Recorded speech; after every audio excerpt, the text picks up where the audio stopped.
Салам достор, бул кыска нуска программасы сизден аябай көп суроо келет биздин окурмандардан. Ошол суроолордун арасынан тандап биз кыска жана нуска жооп алганга аракет кылабыз. Ал эми бүгүн бизде конокто Гүлмира Тыналиева. Ал ортодонт. Ал эми биздин бүгүнкү сурообуз прикус боюнча көп суроолор келди. Ошого байланыштуу негизи прикус деген эмне жана аны эмне үчүн тууралуу керек деген суроо.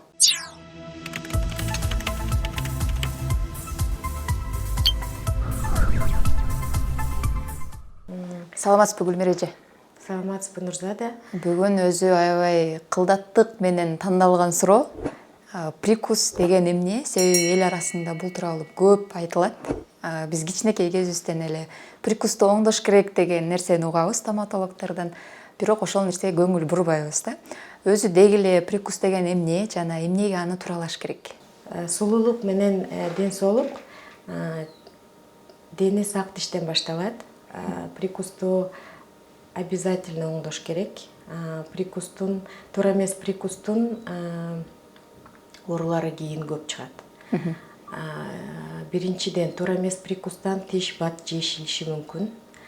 Экинчиден бет жаак системасы ооруганга чейин барат. Аябай сложный прикус болсо кээ бирде баш ооруга чейин алып келиши мүмкүн. Ошондуктан прикусту оңдош керек.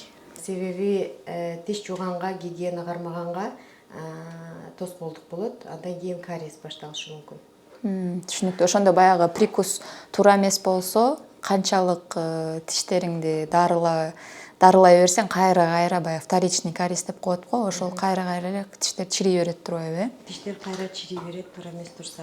Өзү прикус деген эмне? Мисалы, жаныңызда тиштер көп экен, ошолордун бирөөсүн көрсөтүп көрсөңүз. Себеби көп адам мындай түшүнбөйт да прикус деген эмне. Ар бир тиш өзүнүн орду бар. Андыктан дагы бизде биринчи класс деп коет. Үстүңкү тиш астыңкы тиштерди жаап турушу керек. Ууру тиш же клык деп коет орусча. Ошонун дагы орду бар.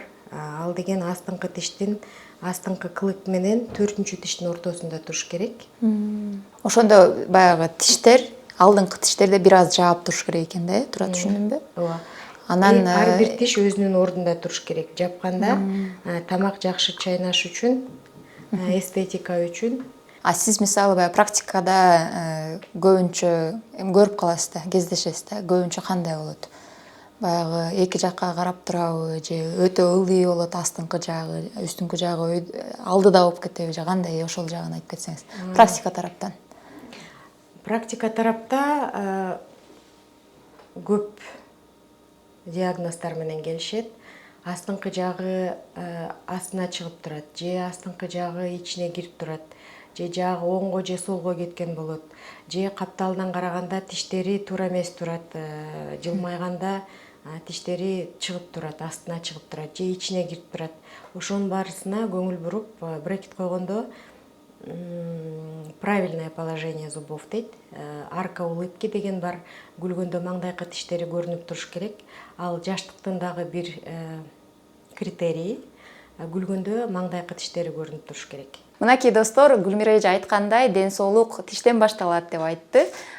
Тиштерге сөзсүз түрдө кылдаттык менен көңүл буруңуз. Ал эми ушул чыгарылышты көрүп бергениңиз үчүн, деги эле биздин каналыбызда катталып, күн сайын лайк басып турганыңыз үчүн чоң рахмат. Кийинки чыгарылышта көрүшкөнчө саламатта болуңуз.